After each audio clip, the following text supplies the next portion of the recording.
rushing into me. Drown me in your lies, and there's no way to breathe. And my walls will keep you down. I am safe without the sound of you around.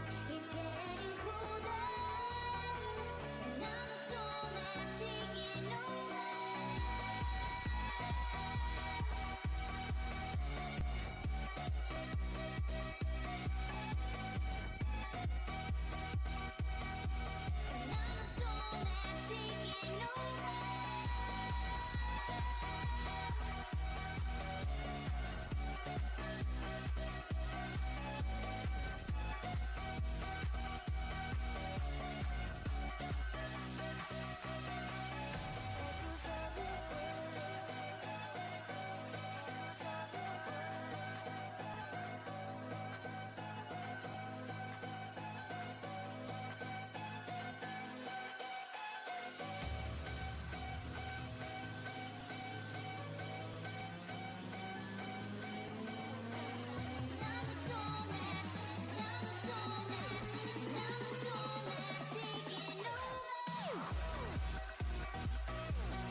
Building castles in the sand, holding on each other's hand. But baby, nothing ever goes as planned.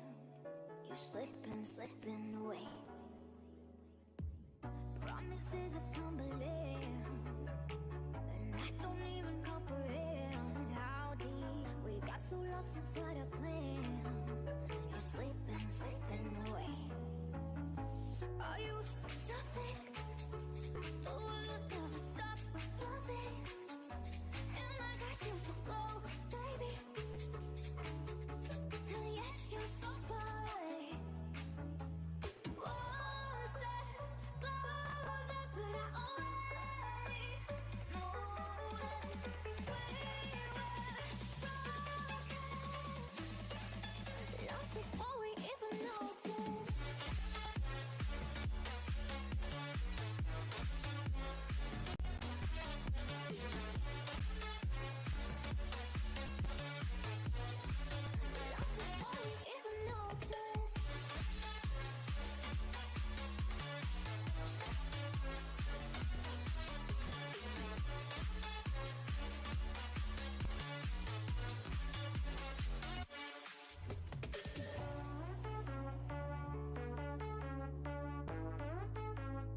I can't find my way back to you until you make amends with the demons you've been through. And I can't regret leaving you alone until you find your way back home.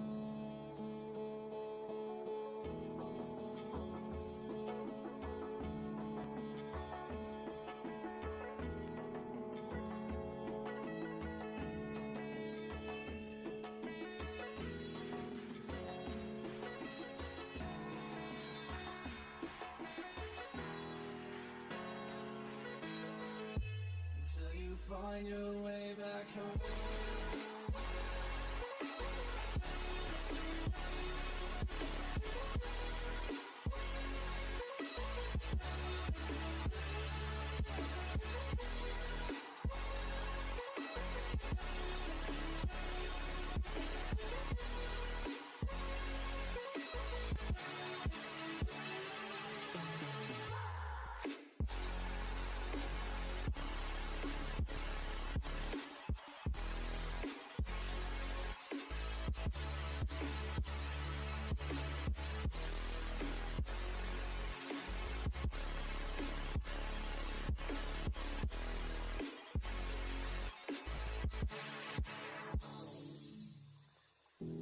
Don't let me drown.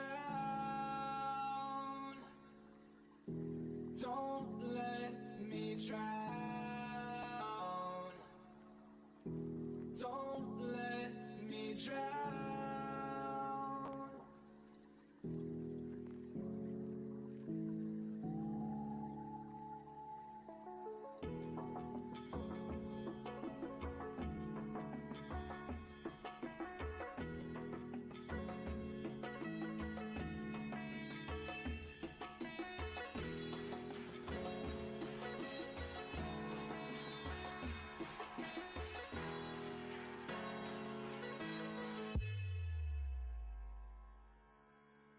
Until you find your way back home.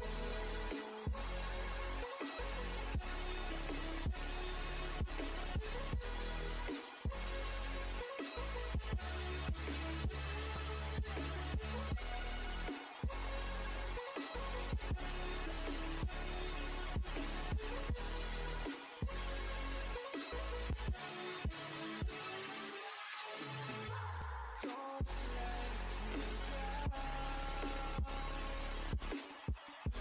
Don't let me drown. Don't let me drown.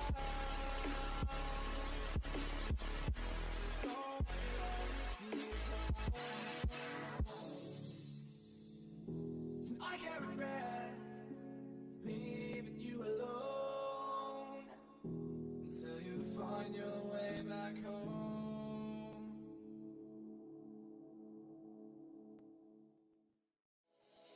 You make me move, you make me dance, you make my heart beat super fast. You lift me up, you make me laugh.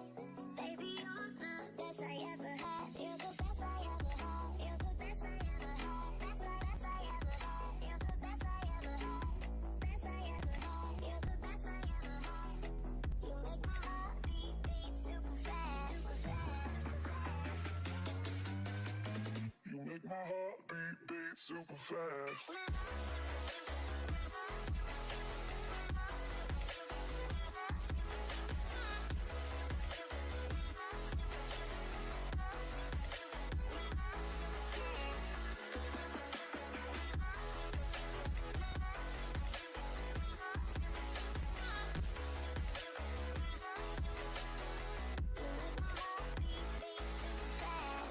What does love feel like?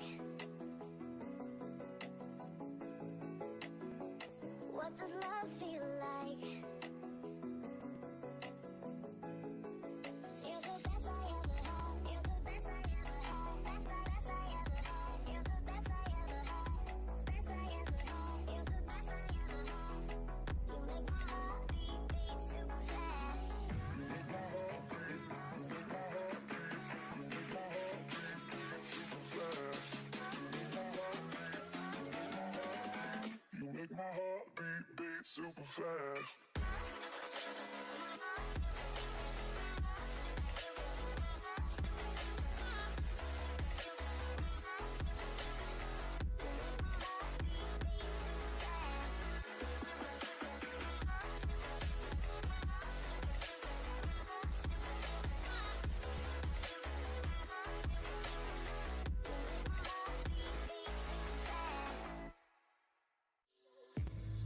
I'm on my last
You're making me stronger, making me stronger. Stay a little longer. You're making me stronger, making me stronger.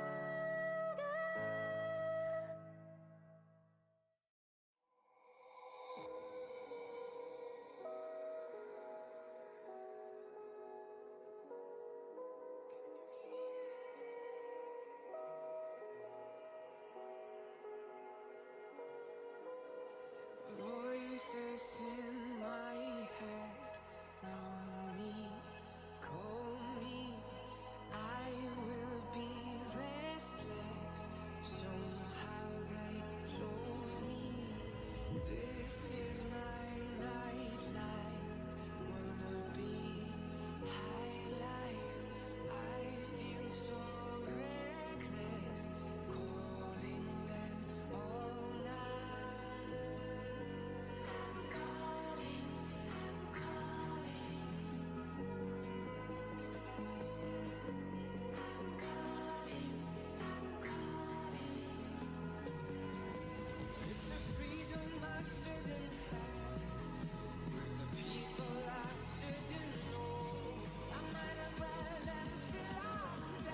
Just like the street lights lit this town, like a fire in a blaze, gotta burn it down.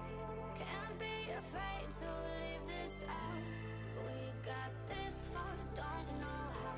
I see danger in your eyes. They know we'll burn down the night. Coming just like the sunrise. You know that we gonna let it rain. Tonight, we gonna let it rain. Tonight, we gonna let it rain. Just like the sunrise, we gonna let it rain.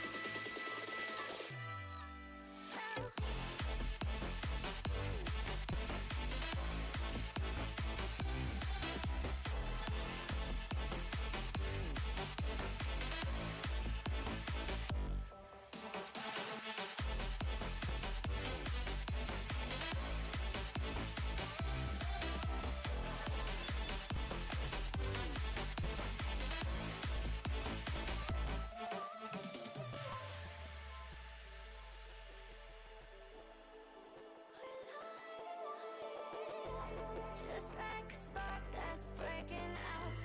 Can't make a stop, can't turn back now. We know that there's no room for doubt. No, we can't turn back now. I see danger in your eyes. They know we'll burn down the night. Coming just like the sunrise. You know that we gonna let it rain. Tonight, we gonna let it rain. Tonight, we gonna let it rain. Just like the sunrise, we gonna let it rain.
Run free and dive into the sky. Hear the wind crying out its prayer. Why are we so ashamed to be alive? Break the chains and our freedom's ours to take.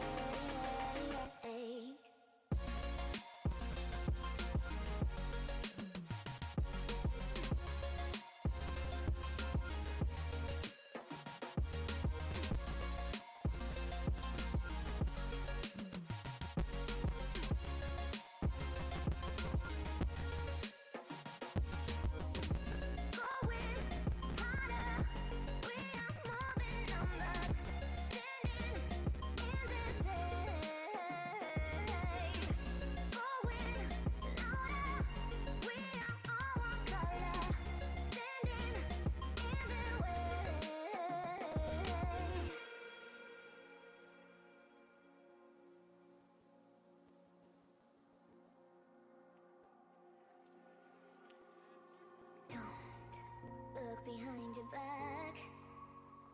Chase a light when the world is getting darker. I have a dream where love's the only side. So take my hand, join the army of the shadows. Going harder, we are more than numbers. Standing in this hate. Going louder, we are all one color. Standing in their way.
life tight.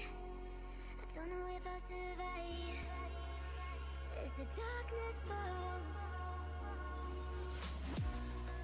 An ocean in your eyes, and I need you to let me go, to let it flow. I'm falling down. Your waves are pulling me under. I drown through the sound of thunder. The ocean is taking another life.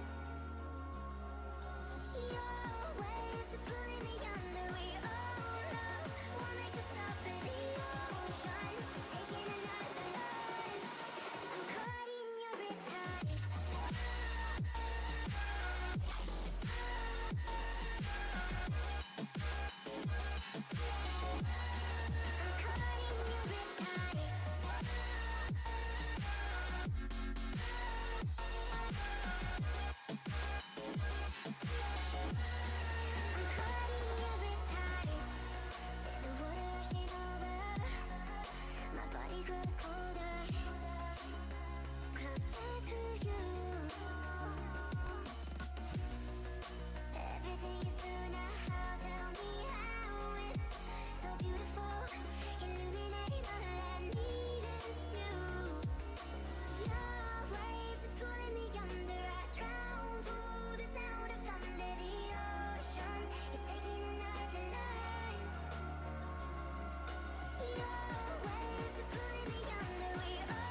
blame, causing all this pain. So fading, degrading you.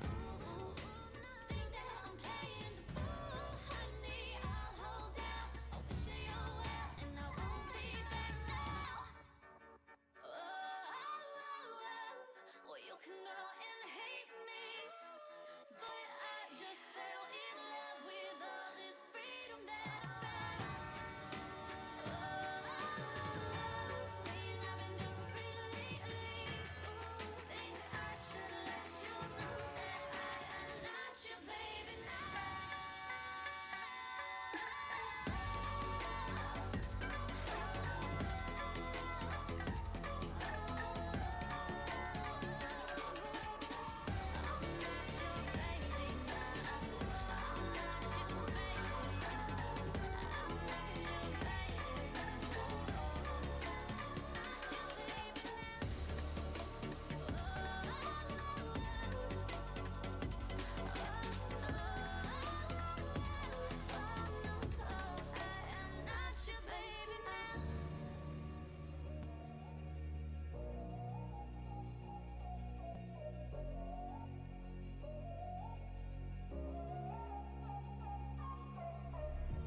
Nobody said it'd be easy, but we took a train to the ceiling. And I'm high on all of my feelings. Don't wake me up from the stream. I bought a one-way ticket to space. Let's get out of here. I hurt you, but it's nice this time of year. Out in the wild, find a Eden. Let's stay a while, never leaving. Send me alone in my heart. We're taking off. Send me alone in my heart. We're taking off. Don't let go, I want your body around, all around, all around. Send me alone in my heart. We're taking off.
Unknown Brain, Marvin Devine.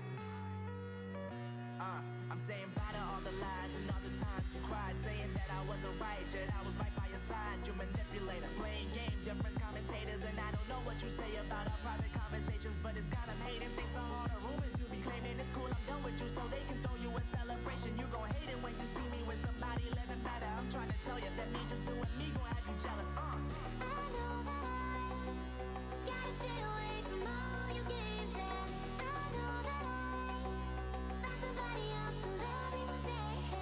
You'll realize the grass ain't greener on the other side. No, you did me dirty the last time, so now I gotta say goodbye.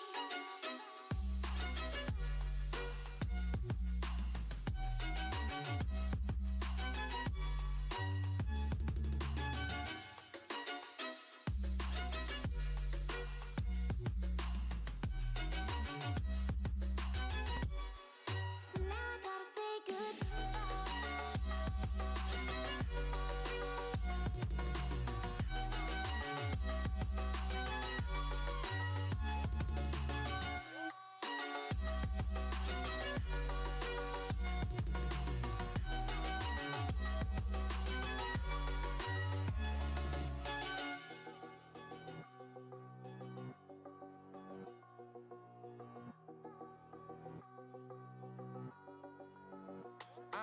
Yeah, my life is lovely now, I'm focused on me. You said you were about to die, I guess the car is on E. But see, I ain't even tripping, cause I just chose to believe that somebody gon' come around and give me just what I need. I don't wanna see you fine and see you looking down and out, coming to me crying, saying you miss having me around. Gave you chances and you blew it, you so easily influenced. All the times you told me beat it, now you gotta face the music, I'm saying I know that I gotta stay away from all your games, and I know that I found somebody else to love me one day. You'll realize the grass ain't greener on the other side. No, you did me dirty the last time, so now I gotta say goodbye.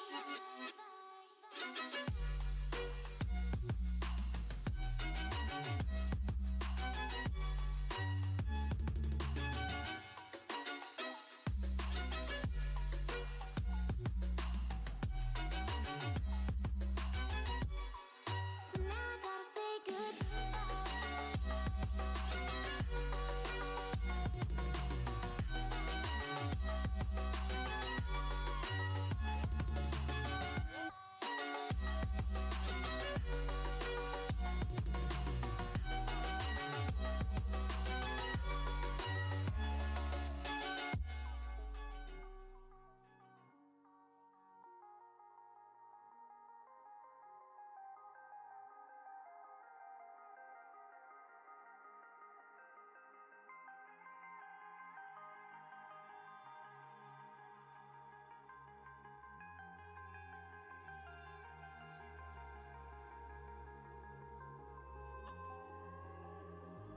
over your skin, you can see it beat, intoxicating your energy.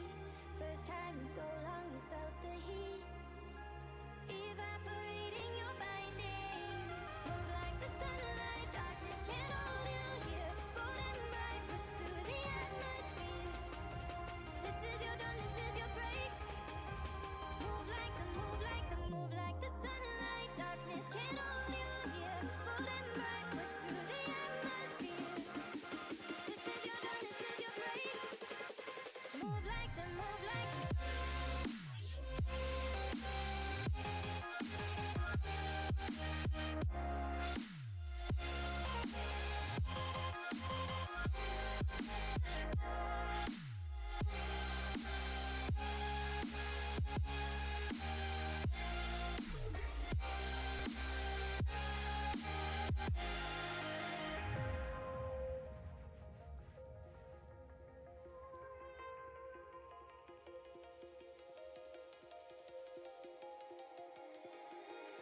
I know the sadness that cripples you. It comes in waves and out of the blue. But there are days you feel freedom too. Bask in the glorious lightning.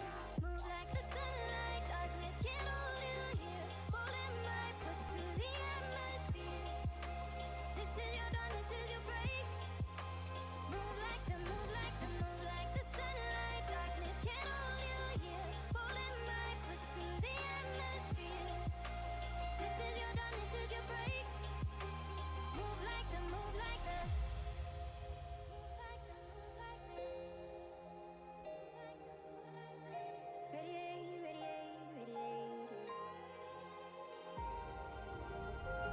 I wanna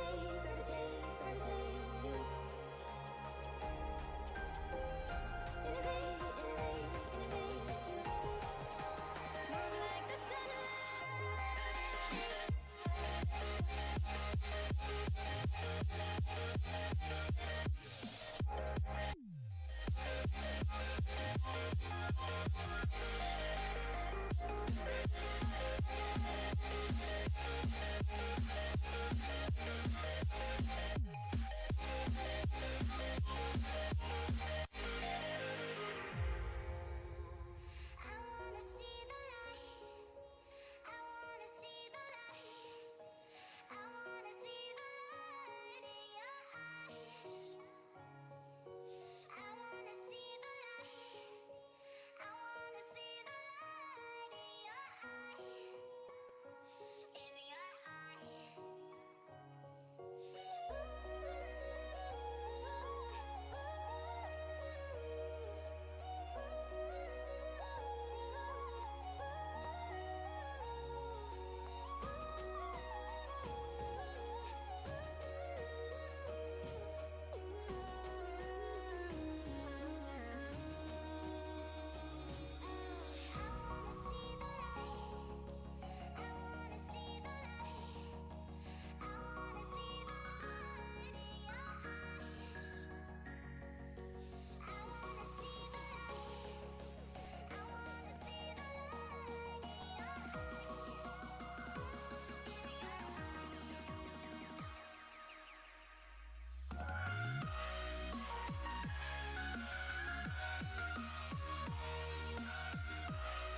looking for a way out. I can feel it happening, so I talk myself down. 'Cause right now the walls are starting to cave in. Sometimes I wish I was somebody else when my mind starts misbehaving. It's when I tell myself, okay, baby, you'll be okay. You just gotta keep on. You just gotta keep on rolling, even on the bad days. You just gotta keep on. You just gotta keep on.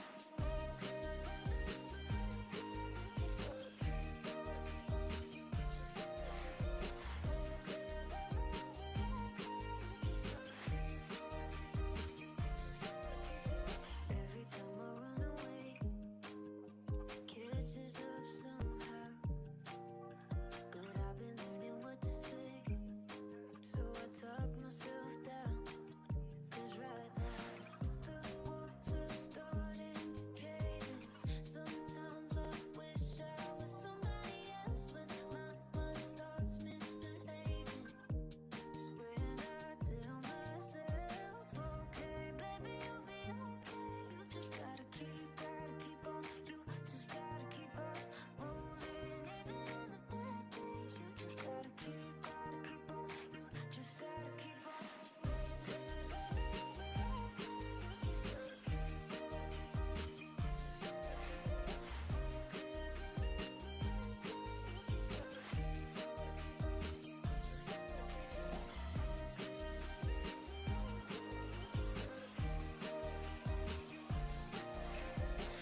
Okay, baby, you'll be okay. You just gotta keep on. You just gotta keep on. Just gotta keep on breathing, even when your lungs run out of air. Okay, baby, you'll be okay. You just gotta keep on. You just gotta keep on. It's when I tell myself, okay, baby, you'll be okay. You just gotta keep on. You just gotta keep on rolling, even on the bad days. You just gotta keep on. You just gotta keep on. You just gotta keep on breathing, even when your lungs run out of air. Okay, baby, you'll be okay. You just gotta keep on. Okay, baby, you'll be okay. You just gotta keep on. You just gotta keep on. Okay, baby, you'll be okay. You just gotta keep on. You just gotta keep on. Okay, baby, you'll be okay. You just gotta keep on. You just gotta keep on. Okay, baby, you'll be okay. You just gotta keep on. You just gotta keep on.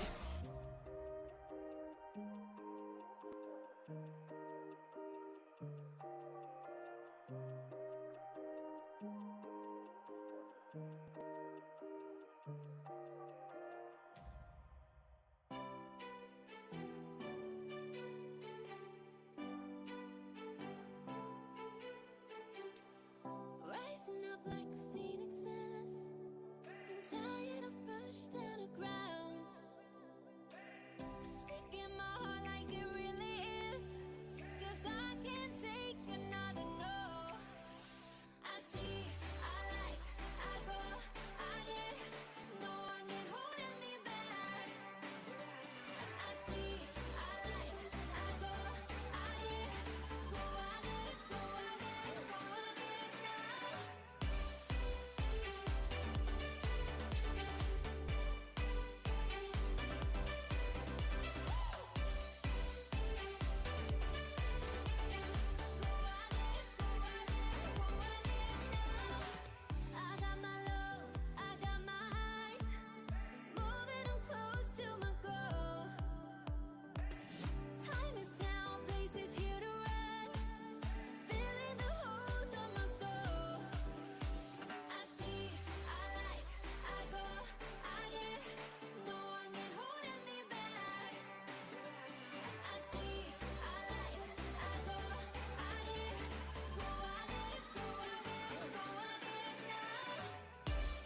see clearly. Fog in the headlights holding me back. If I could help it be telling you to let me, pulling you into my chest. If I knew it was the last time, I wouldn't have said what I said. 'Cause I said goodbye. We let it slide from our eyes. We say goodbye. 'Cause I say goodbye. We let it slide from our eyes. We say goodbye. We say goodbye.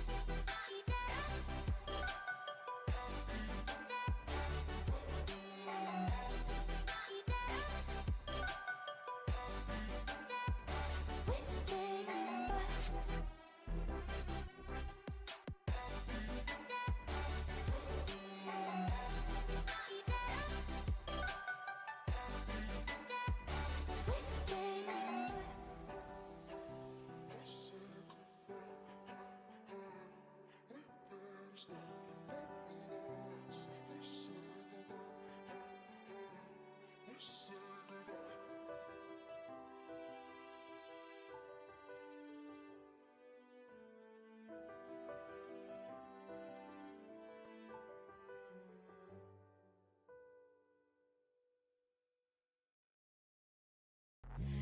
Suck me in small, breathe me in and let me go. Filling the lungs inside you, and the blackened eyes make my way into your mind. Just to know what you knew. Restless every time we start locking eyes. Lost control. It's paradise with honesty, but I'm in the dead of the night.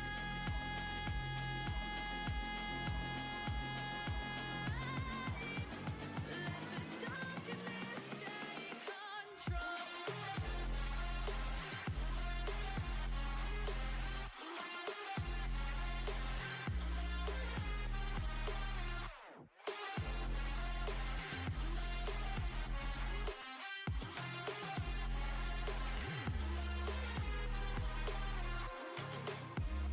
Let the darkness take control. Darkness take control. May the darkness take control.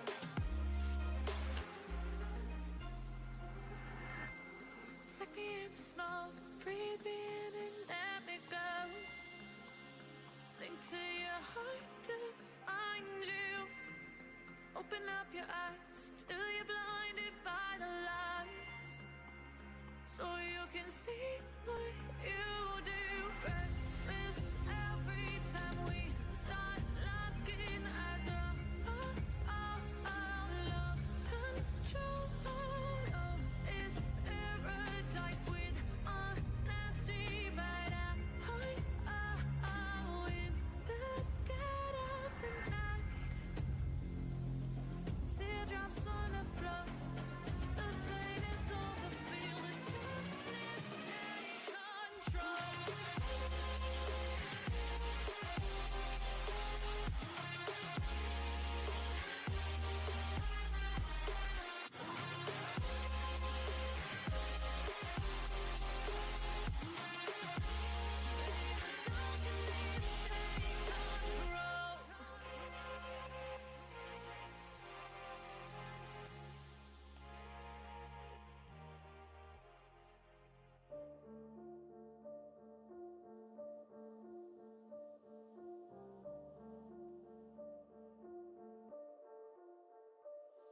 Stranded in the open, dried out tears of sorrow, lacking all emotion, staring down the barrel, waiting for the final gates to open.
of sorrow, lacking all emotion,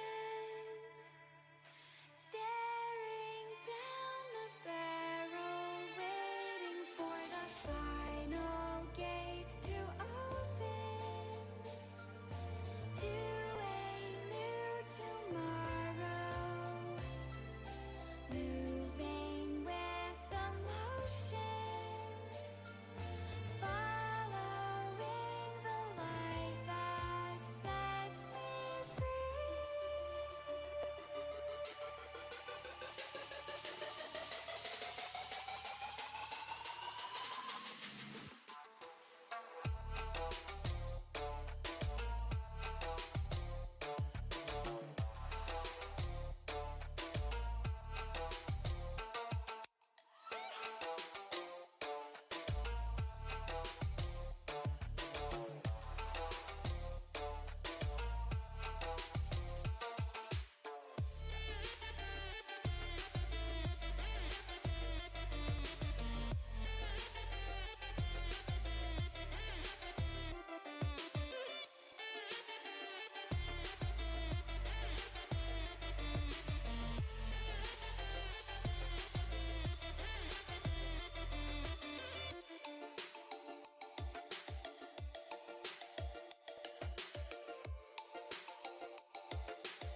Moon always feeds the madness, and its tide always pulls deeper into this unrest, further from where I fit. They told me, give change a chance. Instead, I'm dancing with the minute, and they never told me it would feel so bad. Don't know how much else I can withstand. So wait, do I try? It's getting too beyond my mind. So wait, do I?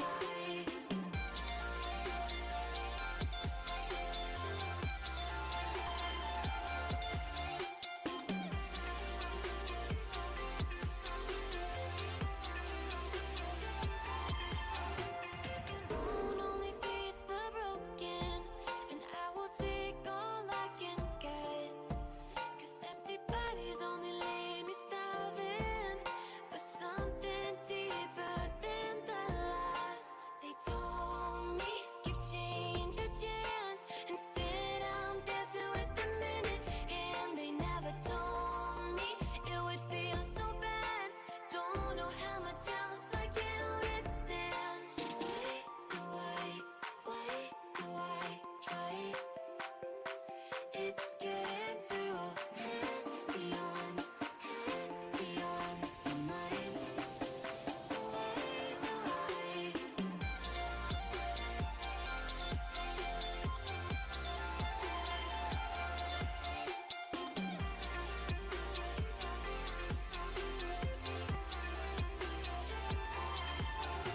They told me, give change a chance. Instead, I'm dancing with the minute, and they never told me it would feel so bad. Don't know how much else I can withstand. Don't know how much else I can withstand. Don't know how much else I can withstand. So wait, do I try? It's getting too beyond my mind. So wait, do I try? It's getting too beyond my mind. So wait, do I?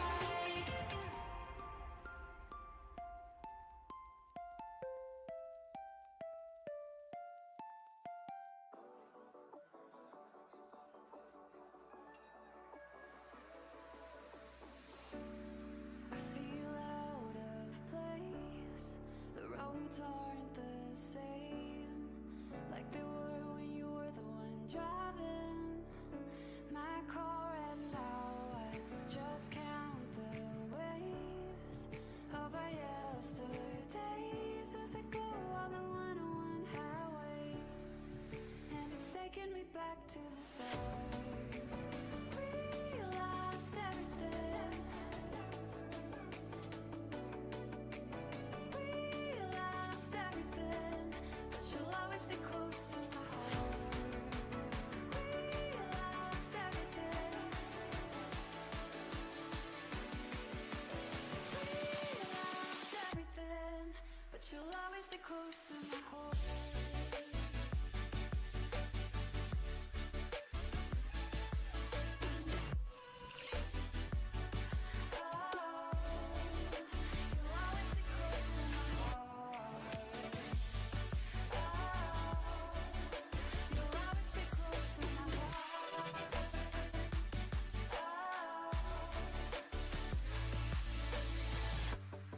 You were the sun and the moon, spinning me around. When I pushed, you pulled me closer, so it wouldn't fall down. And now I just count the waves of your warm embrace when you made it a little bit lighter. When I was tumbling into the dark.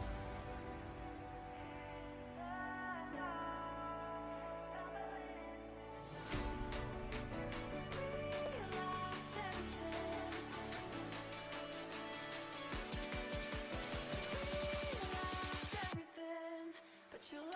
close to my heart.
the last one, it isn't centered around me being a complete dingus.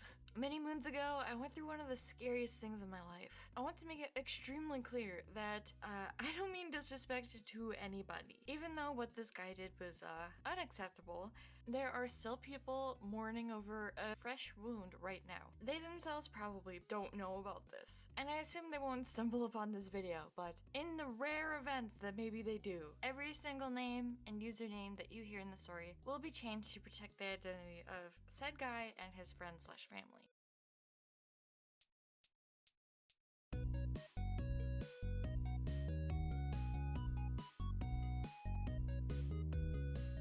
I had always thought of stalkers as being like in the movies or cartoons. I picture someone old, grungy, unkept, with a mustache and probably thick glasses. Probably a pot-bellied, middle-aged man who is completely out of touch with reality. I picture essentially a monster, someone far removed from reality. This is why the person who would become one of the scariest individuals to me came as a complete surprise. As you may know, I'm an artist, always have been. In elementary school, kids would give me their assignments, so I would draw something cool on them if the assignment had any sort of drawing prompt. I was known as the art kid from the very beginning, all the way into high school. That's why I wasn't surprised when a kid I didn't really know approached me in the hallways asking for an art commission. He was a little bit familiar, as he was neighbors with my best friend in high school, and when we walked to that friend's house, he and his brother would pass sometimes on their way home. I didn't know his name, but he was kind of familiar because of that. He was a couple of grades below us. I believe he approached me in my senior year, with him being, I think, a sophomore and my little sister being a freshman, if I remember correctly. Something like that. He asked for my email address, and I gave it to him. I learned his name and that he had a website or something that he wanted me to make some art and graphics for. Let's call him Jamie. Jamie was good with computers, and I'm fairly certain down the road he went into some sort of computer science path. From what I recall, he was pretty talented at it too. I don't really remember this time very well, but down the road he ended up emailing me that the place he works at is looking for a graphic designer and that I should apply. Young, doe-eyed, and fluffy-tailed, a career as a graphic designer was right down my alley, and I would gladly take any and all opportunities to climb myself into that field. He gave me the email of his boss. Me and said boss scheduled a meetup in a public location to have coffee and discuss business. They were a web designing company where Jamie was the one who programmed, and a recently fired young girl like me was the designer. He went over my experience and made it clear he had no issues with a beginner like me on his team. He showed me their past works, which honestly looked pretty bad. I could of course design better. He mentioned he doesn't mind students working for him and that this would be a part-time job, so I could squeeze the work in between classes if I needed. Before hiring, however, he wanted to give me a test run, so to speak, to make sure I would be the right fit. He gave me an assignment and sent me on my way. I was told I'd be paid $100 if when presented to a client they liked it and would want to use it. He handed me a business card and we parted ways. I went home and whipped up what was, in retrospect, not that good, but I took a look at his business card and looked up the company he was representing. The card was not for the website company, it was for some sort of alarm company, like security alarms and fire alarms. Red flag. I wanted to include this as a cautionary tale for young artists wanting to work out there. It may sound ideal to get to work doing art in some form, but you need to know your worth and you need to be careful. You need to do your research and make sure that you're working for reputable companies. This website building situation was just a side tenure for this man. Just a little extra pocket money. This had sketchy written all over it, but what really turned me off from the job was actually Jamie himself. I believe he had asked me for my phone number to give to his boss to set up that meeting I mentioned prior, but now I was getting texts from Jamie. I had to make it clear that I don't really text, and I don't like getting texts. Instead, we exchanged Facebooks. That's where he took it to Messenger. It started out with tame, just your very annoying, hey, that he would continue to send regardless of whether or not I answered. He was very stale, hitting me with the standard small talk like, what's up, if I responded to his flavorless hey. I stopped responding most of the time, and I would wake up to nearly daily heys in my inbox, regardless of whether or not I answered it. If I opened up his chat, the page would be filled with unanswered hey. You could could scroll up and see more unanswered haze. This is a one-way, express ticket for you to get me to not want to have any sort of conversation with you whatsoever. It's like the kind of Bob's and Gene guy who barely speaks English and clearly have no conversational or societal understanding and just want to get what they want out of the situation. Milk truck just arrived. I don't know where in the timeline events this happened. I don't remember how exactly he found out anymore, but he did in fact find my online personality. At the time, it wasn't that separate from my IRL personality anyways, and I had links to my art accounts from my Facebook, I believe. So soon, he was following my DeviantArt, my Tumblr, my Twitter, my YouTube. It wasn't all at once either. It was like, I would wake up with a follow notification like he had just found it. Then he became, a fan, let's call him. He started treating me less like a human and more like a celebrity, even though I wasn't really shit at the time. He was blown away, impressed. He would message me that he likes me and wants to be friends. I made it clear to him that I wasn't interested in him romantically, but he would clarify that he means like as in inspired. He admires my works and thinks I'm interesting. This rubbed me all sorts of wrong. This wasn't just a one-time scenario either. After a few days of unanswered haze, I occasionally answered him. He would make stale small talk again and then would pry me into more conversation, or at least try to. I would explain that I'm not comfortable with that and I'm not really a talkative person. He would respond with more excuses and the fact that he's sorry but thinks that I'm just an interesting person. He admires me and thinks that I'm cool. It seems innocent, I guess, but it sent me all sorts of uncomfy red flags. First of all, he went on and on about how he likes who I am as a person on multiple occasions, but the thing about that is that it was very alarming.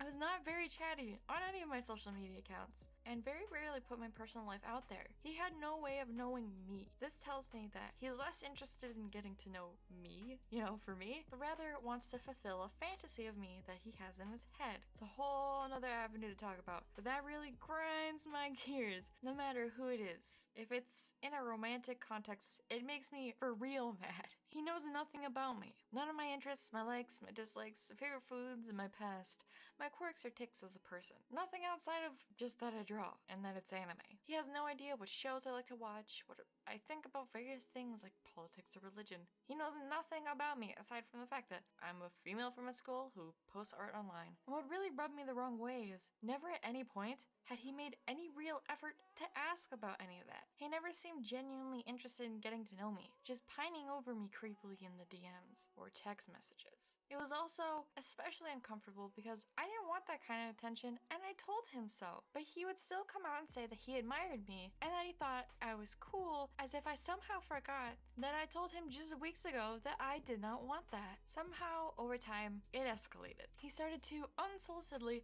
talk about himself more, in more, increasingly unwarranted personal ways. He started to occasionally vent to me out of nowhere, and it made me especially uncomfortable because still at this point, I had barely talked to him, and he still made no effort to genuinely get to know me. But he kept apologizing and following it up with, I just think you're cool. I want to be your friend. And then continuing to pop off in the DMs or text, being weird. But he continued to escalate and get sexual. Despite me telling him I don't text, he would proceed to text me frequently. He would text from his personal number and also a separate number that he would text from using some program from his computer. At least that's what he told me. He would get borderline flirty, and then when I confronted him, he would say that he isn't interested in me that way, and he had a girlfriend. I almost didn't believe him. After more of this nonsense, I finally confronted him and got a little mad. Like, hey buddy, for having a girlfriend, you sure are super uncomfortably interested in me. But he insisted that he just saw me as a friend and just wanted to vent and of course just admires me. His girlfriend supposedly admired me too, but he was coming out to me like this because his girlfriend was apparently going through some rough depression problems. Let me take a second to make something clear though. My exchanges with him were few and far between. Maybe once a month at most, I would actually answer him. And when I did answer him, they were usually one-line short answers, and then I would stop answering. Despite this, apparently he often talked about me to his girlfriend and said she was interested in me the same kind of way, thinking I'm almost like this celebrity, thinking I'm cool, thinking I'm interesting. So he says. Then this yearly convention in our state was coming up, and he was talking about meeting up and hanging out. I told him I would be too busy, which, in all fairness, was genuinely true at the time. Regardless, when the convention rolled around, I was getting texts from him asking where I was. I was moving a lot of places and didn't have the time to stop and try to link up with the guy, so for the most part I was not answering him. Then he would tell me, I'm at so-and-so place. Where are you? I'm at so-and-so place. Where are you? We'd love to see you for a second. Finally, I told him vaguely where I was. Eventually, he ended up finding me. In a crowd of people where it was loud, he and his girlfriend found me. They stopped me to chat for a second. She, to my surprise, was real and actually his girlfriend. She seemed like a sweet girl but really shy. He, however, emanated the weirdest vibe that I couldn't even begin to describe. He acted like a legitimately starstruck fan, like almost speechless to see me in person for the first time since he ran into me at school asking for a commission. He lingered for a bit before asking for a hug, and then we had to part ways. It was weird, but not enough, I guess, to make me any sort of alarmed. He did legitimately act like I was some sort of celebrity, despite me being a nobody, and his girlfriend acted that way too. It was weird. Flash forward some time later, and I'm at work on a 10-hour so shift with no music or anything to keep me mentally sane. I worked on machines which were repetitive and didn't require much of an attention span, so sometimes I would text in between scooping up the products and boxing them to keep my noggin alive and well. That's when I got a text from you-know-who. It's Jamie again. I decided out of sheer boredom that, screw it, I would talk to him. At this point, he was very frequently asking me to hang out, to which I would say no or ignore, and this time was no different. Are you busy? Want to meet up at the local college? My classes are Tuesday, Wednesday, and Thursday. I was legitimately working, so I told him so.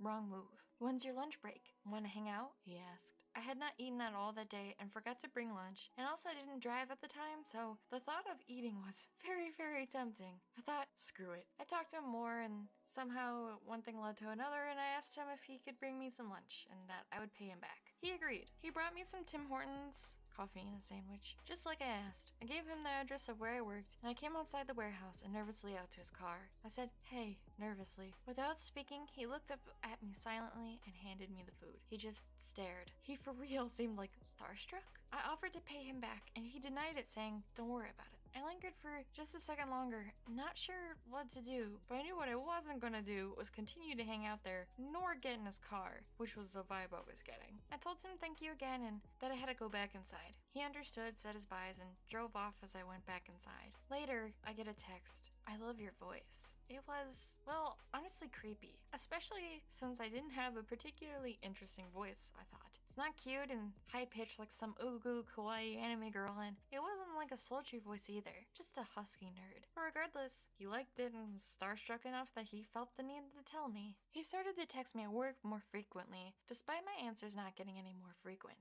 He would say borderline creepy things, then crossing over into legitimately creepy things. He once out of nowhere in a conversation confided in me that he was obsessed with getting down and dirty, if you know what I mean. And that was a legitimate problem that was really depressing him and making him upset because of it. He just can't get it off his mind.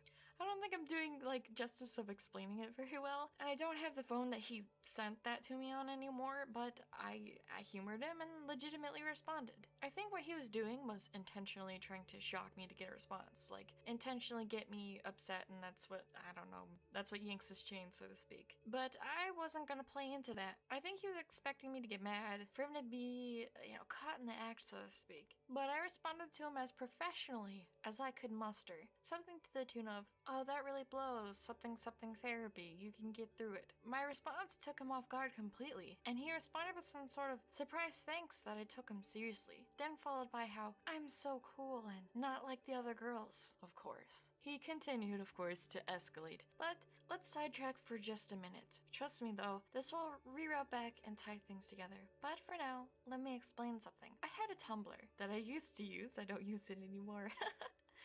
And occasionally I would reblog those things that are those prompts with numbers where it's send a number in my ask box and I'll give you an honest answer. Almost immediately after reblogging them, I would get a notification every single time, and it would always be the most explicit question that there was. I also started getting asked that would ask if I exchanged pics with fans. Those kind of pics, and I would ignore them. Eventually the asks weren't anonymous anymore, and they're actually coming from an account. Hotties for you. It seemed like a bot at first, so I ignored it, but eventually the answers definitely sounded like a person, like a human. I peeped their Tumblr, and the blog was completely filled with reblogs of, not safe for work material. Everything, top to bottom, was just that. I ignored it, I guess, for some time. Eventually, I made a not safe for work blog for myself and asked in my main Tumblr if anyone was interested in following it. Hotties for You immediately expressed their interest, along with some other friends my age. So I put the URL up. I started reblogging not safe for work art and some other not safe for work posts, etc. I was a lot more risque with it at first, but then I kind of fizzled out. Well, regardless, Hotties for You is interacting with all those posts, and also I started getting anon messages again, but asking what I was into, and again if I would exchange pics with my followers. And then of course, back off of anon and back into Hotties for You. Once again, the messages kept coming in, asking explicit things. I'm very certain I just straight up ignored it again. I peeped the page once more to see that whoever on the account had posted a picture of their banana and reblogged quite a few things essentially expressing how they liked the thrill of kind of being caught sending unsolicited banana pics and shocking people and etc. Like this person gets off of shocking people. While this was going on, I was starting to get legitimately creeped out by Jamie. Before it was whatever, but now I'm like, okay, I'm afraid. Good times, am I right? I started occasionally getting follows from him on various accounts online that weren't as well known as others. Things that I thought, maybe at some point I must have linked them on my main socials and blamed myself for that. But then I got a follow from him on a Google Plus account. An account that I made and never advertised anywhere, never linked to it. I didn't post anything on it and had abandoned it for a long time. Yet, he followed, and I got the notification for it. He also tried adding me on Snapchat with my phone number, despite me telling him I didn't have a Snapchat or I wouldn't add him or something of the nature. I don't know why, but my gut told me not to accept him. I finally had the final straw, and I told him that was creepy and he needed to stop. He was finding accounts that were super low-key, like alt accounts and things that had no association to my main ones, that I could kind of, get away from my normal day-to-day on. He found them all, and it was starting to get legitimately creepy. He started frequently asking where I was in text messages and that he would like to hang out, and I had to draw the line. I chewed him out and told him that he needed to stop, to which he apologized and of course followed up with some explanation like, oh, I found it through your email address or some shit. Which, first of all, I'm fairly certain quite a few of them were signed up from an email address that I never gave him. And secondly, why is he going through all that effort to find every single account I owned online regardless? I had no semblance of privacy for him anywhere I went online, and I knew it. After chewing him out, he quieted down for a bit. To my displeasure, after a little bit of time, gosh, I'm not even sure how to explain this. I don't know if this is just an overreaction or just chance or what, but whenever I picked up and became active, I would get texts from him. All from that, side number that was off of his computer or whatever. I would have conversations and other private DMs or even IRL, and he would say things that referenced them. Started to legitimately terrify me. I felt like no matter where I went or what I did, his eyes were somehow on me. I was safe nowhere. He knew any and all of it. I started blocking his accounts, but that did not stop the texts. Text being, of course, from his separate computer number still, and not his physical phone, which I am worried in retrospect would be, untraceable or something. I started to refuse completely to answer anything he sent me until he finally stopped. Or so I thought. I made a Twitch channel and it started doing fairly well. After a couple of weeks, I was thinking to myself how it was odd that Jamie hadn't found it yet, and I was surprised that perhaps he finally let me go. That is when I started getting messages in my Twitch chat from a user named Blue Faces, which kind of sounds like an ode to when you asphyxiate someone, let's just say. I mean, I ignored it and whatever, but he was a frequent chatter, and he would say really creepy things, written where you can't tell if he's joking or serious. He would say things that were definitely threatening and continued to, again, escalate. My mods would frequently time him out, and I was teetering on the edge of whether or not to ban him, because for one, I was brand new to the Twitch game, and two, he did seem like just a dumb teen making stupid edgy jokes. I was also a real pushover, and I did not know how to definitively say no, so I'd either joke with the guy or just ignore him. But he persisted and kept getting creepier. He loved trying to get a rise out of me, just to then pretend like it was all a joke. He then got into threat territory. Threat as in, would threaten to harm me. He joked about stalking me, saying he knew where I lived and was watching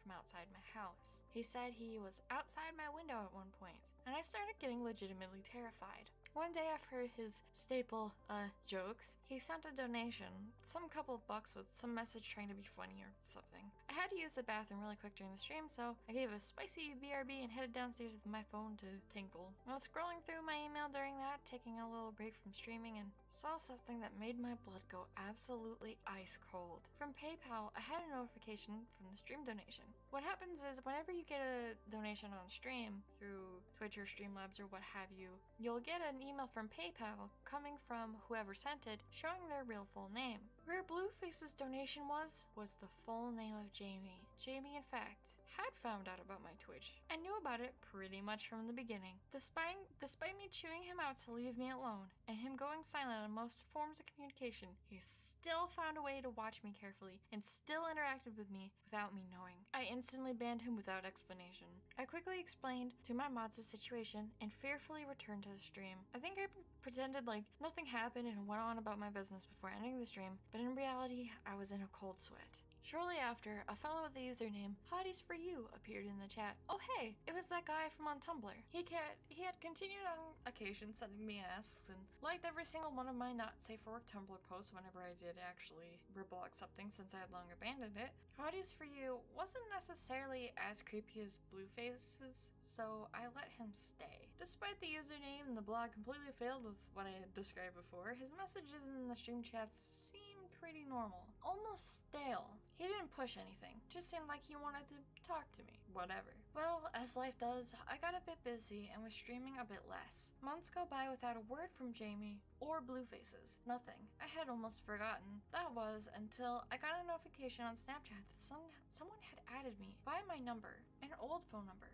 at that. I go to see who it was, half expecting it to be Jamie because he was the only one who ever added me by phone number and not by username. It wasn't him. No, it was worse. It was the username HottiesForYou. Some rando who had followed me on Tumblr and Twitch was adding me on Snapchat? Absolutely not. I don't want his eggplant pictures. But way more scarily, he added me by phone number.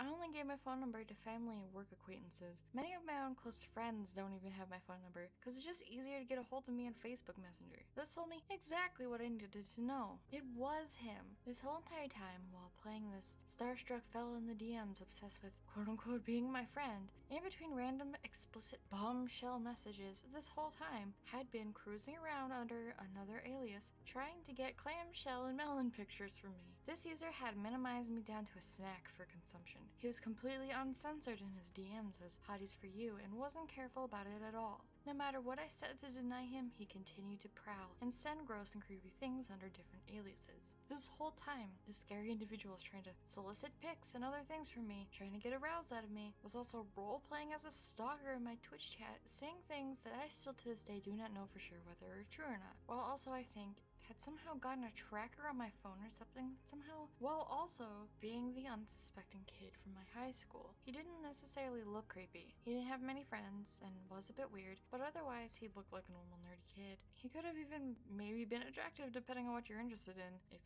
you're into that sort of thing. If you're into like lanky short guys with a little too much gums when they smile, he's for you. But in reality, this, I guess, unsuspecting kid was this totally deranged predator. I don't even remember what I did after I tied all of these personalities together, but I made sure each and every one of them was blocked. I went out of my way to look up every single account with those usernames and block them too, just in case. Total, I blocked 4 different personas, his IRL one with his real name, his online one that he was using to commission me with, which was openly his Blueface's account that he made to follow my every move once I blocked his normal accounts, and HottiesForYou, in which he would harass me in some not so pleasant ways. I had been afraid for months, scared that he still somehow had access to my life. I would expect him to maybe someday show up at my house, or show up somehow under a new username. I think he finally learned his lesson and left me alone, because I gave him one final chew out if memory serves, after finding out he had added me on Snapchat, and cut him clean off like I said above. Blocked everything. He said sorry and nothing else. And it seemed like he finally left me alone for good. I don't know if that's true, or perhaps he was still following me but just didn't make a mistake of interacting with me again. I never explained how I knew those accounts were his either. He doesn't know how I found out as far as I'm aware. Or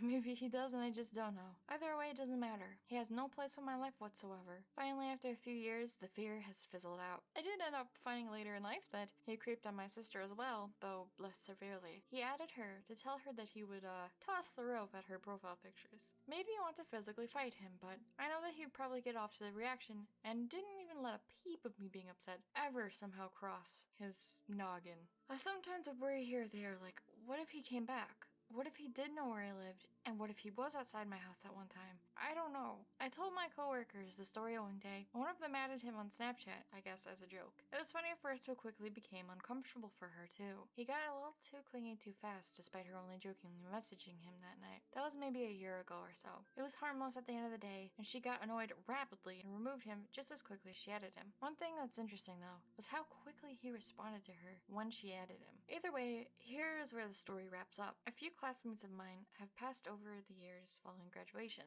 with some being, let's say deleted, quote unquote, and others stumbling into accidents somehow, unfairly. Some were sick, some just wrong place, wrong time. But a classmate posted on Facebook, we lost another one, but somehow our high school must be cursed. Huh? Who? That friend posted his name in the comments. Jamie's full name. He didn't specify how he passed, and I didn't even know if it was for real, but my blood still ran cold. I started having the anxiety shakes. Is the person who stalked and harassed me for years really gone? I unblocked him, but didn't see anything. I went on to his brother's account, who I'm not friends with, and the only thing I could see was that he changed his profile picture to the two of them as young boys. No description, with someone commenting, sad face underneath. I asked my sister, who is friends with the brother. That's when she sent me his funeral announcement.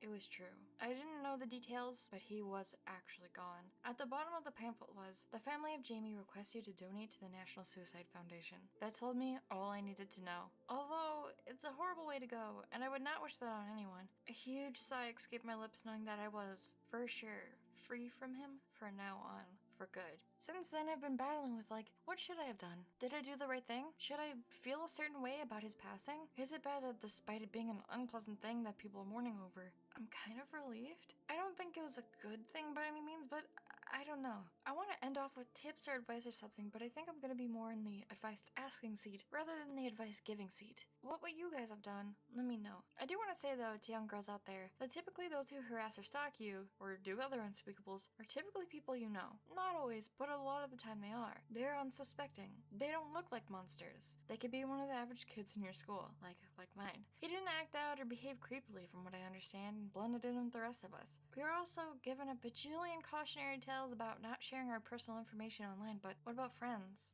Classmates. He literally got my email number by just sharing a job offer to me. Something so innocent and unsuspecting. I think what I would bid you guys to do with is don't give out your personal information to anyone who isn't a very close friend or job acquaintances or family. Sure, having your friends know your number in case of an emergency is nice, but there are other ways they can safely reach you without knowing that information, right? So long as you have a phone, you can be connected to them via all sorts of various means, but keep your emails and numbers close to your chest, I guess. What do you think? Alright, buns, thank you so much for listening to this. Sorry if this is scary. I hope this didn't come across as, I don't know, tasteless or rude. I still feel very weird about coming out and talking about this, but I don't know, I feel like I should be able to in some ways. And there's also a huge part of me that is still scared that for some magical reason he somehow, isn't actually dead and that he will see this and everything will kick back off where it started. But I need to know that he is for sure 100% gone and it's gonna be okay now.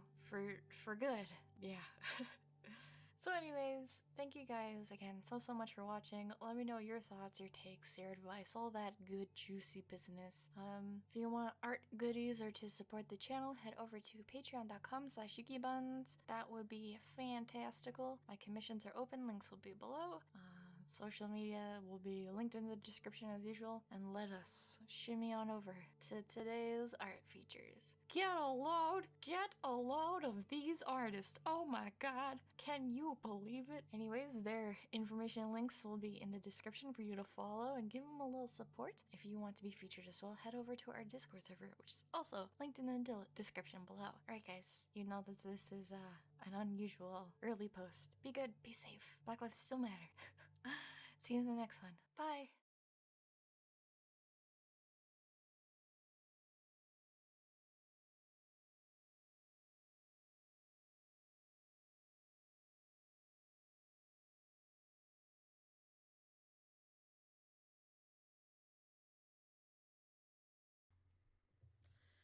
So, hey guys, guess what? I'm in my new apartment where, oh, it's wonderful. And a lot of you guys from my last video really wanted me to do my roommate horror story that I dealt with back in high school. And it makes me really happy that I can actually like do these again. A big reason why I didn't do story times for a while was honestly I was very stressed out. I was very depressed and I was also very anxious. I'm going to talk about that in a later video, but it was really hard for me to feel in a safe enough place to do these videos, if that sounds like really bad. It kind of was because I would constantly be interrupted, my work would constantly be belittled, and no matter how hard I tried, I could never find a full moment of peace to be able to do these kind of things. And then with the summer, it was all hot and gross, but that's not why you're here. That's not why you clicked this video. You're here to know about what my terrible experience was, especially when a lot of you guys know this is mine and my fiance's future husband's, because I'm also getting married this month. Kill me. No, not really. I'm really happy. It's just a lot's happening this month. We have had roommates in the past before we were living together, and this was a big one. So this happened to me back in high school. Now, I need to explain. Obviously, the name of the person has been changed, and I've changed it for a very specific reason. My really close friends and family who watch this are going to know exactly who I'm talking about, which is why I gave them this nickname without actually outing the person. So, let's just get into it. So this happened back in high school. I was probably 16, 17, maybe. I don't even think I was 17 yet. And so what had happened was Cody and I had been dating, and we hadn't been dating that long. I think we were about to hit our 1 year, or right around that range when this happened. And Cody had this really good friend that was older than both of us. We're going to call him Kanji. So Kanji was a senior. This is his last year. And Kanji was that edgy guy back in high school, and this was before I had a really good world view that I do now. There were so many red flags and so many things I just did not see. If you hear jingling or jumping in the background, my chinchillas and my cat are here. Sorry in advance if that bothers you. I can't do much about it. Anyway, so Kanji was in his last year of high school, and Kanji was the edgy guy, and he was a very good friend to Cody. He wasn't his best friend, but they hung out all the time. They'd spend the night all the time. They'd go on adventures and yada. Well, it was getting very close to Kanji's 18th birthday. No, Kanji's older than me, so I would have definitely been 16. Okay, I was definitely 16. Sorry, I have to do math in my head. And I remember he was saying how he was extremely paranoid that his parents were going to kick him out when he was 18. Now, little high school Michi didn't think that was possible. I heard about it, but I thought that was always just a rumor. That was a little thing that parents would tell their kids to freak them out. I didn't know this was an actual thing that happened. Looking back on it now, this was another red flag. So it's still terrible to do, especially because Kanji's birthday was really early in the school year, so he wouldn't have even finished his senior year if he had been kicked out. So he'd been talking about it and getting really worried. And at the time, my parents, they had an extra house. This sounds very weird out of context. I'm just going to explain that real quick. When my parents moved, they bought the house next door for my grandmother, because at the time they bought the houses, my parents were making really good money. This is before the economy fucking tanked. And my mom bought my grandmother the house next door so they could have a caregiver and not have her living with us. And so that's what was going on. So we had a spare house, and it was a 2-story house when my grandmother couldn't go up the second story. So we pretty much had a whole 3. No, if you count the living room, it was technically a 4-bedroom house. Anyway, it was a very big house. And so thinking back on it, I never thought it was that big, but now that I'm an adult, I realize it's a really big house. And so it's important, I swear. And so I remember going to my parents very concerned because while Kanji wasn't a good friend of mine, I didn't like the idea of someone being 18 and kicked out. And for a lot of you guys who don't know, this is probably something a lot of people don't know. My mother was actually homeless growing up for a lot of her adolescence and teen years because of her parents. And that's the deal. I'm not going to go into it right now. But because of that and very poor parenting, young homeless people has a very, very strong resonance in my mom. And my mom knew that Kanji was a really good friend of Cody's, and we'd been almost dating a year. And so I remember my mom asked Cody, like, do you trust Kanji if we were to let him live here? And I remember being like blown away, like, oh my god, that would be so great. And it would only be if Kanji had been kicked out. Again, this is very important because Kanji was telling everybody that he was worried he was getting kicked out. And so my parents talked about with Cody, and then they talked to Kanji, and Kanji was overjoyed. He said, thank you. If this happens, I'll let you guys know. Yeah.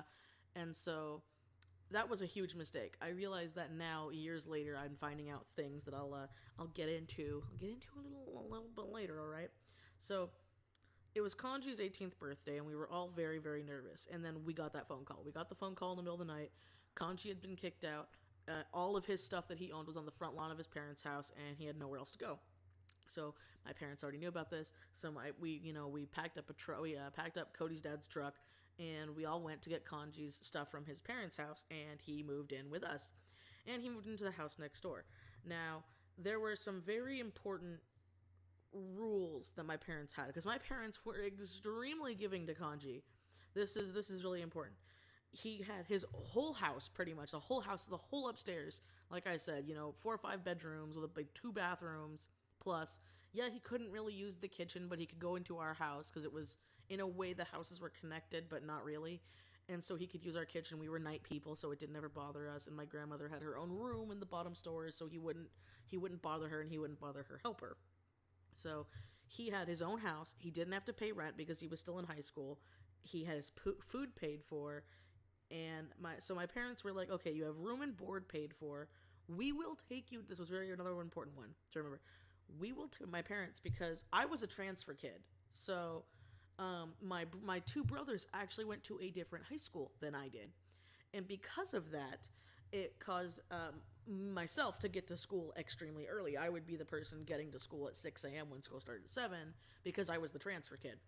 So my mom told Kanji, all right, you're 18. We can get you a bus pass if you sleep in. Now, you need to wake up when we wake up to go to school. And you will get a free ride to school and a free ride back home. But if you are not awake when we leave and ready to go, you need to find your own ride to school. Again, I remember thinking back at the time when I was a young little teenager and I didn't know the real world. I remember being like, well, that's not really fair. He doesn't really have a car or a phone or anything. Now that I'm an adult, I realize that's extremely fair, because there are many 18-year-olds out there who have jobs, who pay rent, who are living on their own, or living with other people and they're paying and all this other stuff, and Kanji just didn't. Kanji got a really, really good ticket from someone who didn't know him that well. Because remember, he wasn't really my friend, he was Cody's friend. And so, that was all good and dandy. We were living together for about 3 months. Things were going really great. It's always like 2 or 3 months with me, I've noticed, one of these stories. And I slowly started to remember that Cody started hanging out with Kanji less and less, because we wanted to do stuff as a couple. We wanted to watch movies, we wanted to cuddle, we wanted to go on dates. And Kanji kept wanting to come along with us, and we didn't really want that. So there were many times where it would be late at night, and again, my parents didn't give him a money budget, so Kanji had to make his own money to go do things. But remember, my mom paid for room, board, transportation, and my parents were even willing to buy him clothes.